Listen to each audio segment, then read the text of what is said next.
নমস্কার। একটি সচেতনতা। আমাদের ভারতে প্রতি বৎসর 1,80,000 মানুষ দুর্ঘটনায় প্রাণ হারান।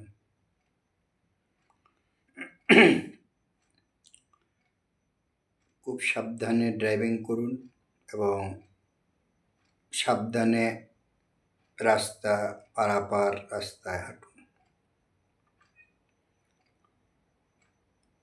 লোকসভায় কেন্দ্রীয় পরিবহন মন্ত্রী নীতিন গডকরির বক্তব্য অনুযায়ী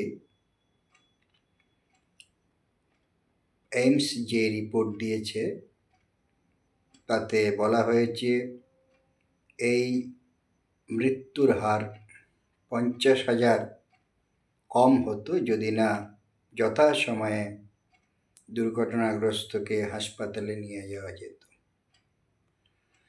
তো এই পরিপ্রেক্ষিতে কেন্দ্রীয় পরিবহন মন্ত্রী জানিয়েছেন যারা যদি কোনো দুর্ঘটনাগ্রস্তকে যিনি বা যেই ব্যক্তি দ্রুত হাসপাতালে পৌঁছানোর ব্যবস্থা করবেন তাকে 25,000 টাকা পুরস্কৃত করা হবে, যা ইতিমধ্যে চালু হয়ে গেছে।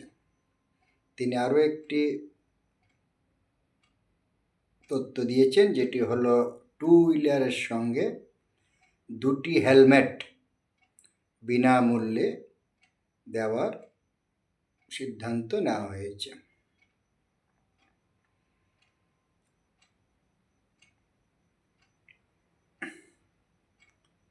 তিনি আরও বলেন যে করোনায়ও এত মানুষের মৃত্যু হয়নি, যেটি দুর্ঘটনায় মৃত্যু হয় ভারতে 1,80,000। এটি আজ থেকে 10-12 বৎসর আগে যে রিপোর্ট ছিল তাতে ভারতে 1,57,000 কম বেশি মৃত্যু হতো। তাতে দেখা গিয়েছিল তার মধ্যে দৃষ্টিহীন এবং প্রতিবন্ধীর সংখ্যা নগণ্য।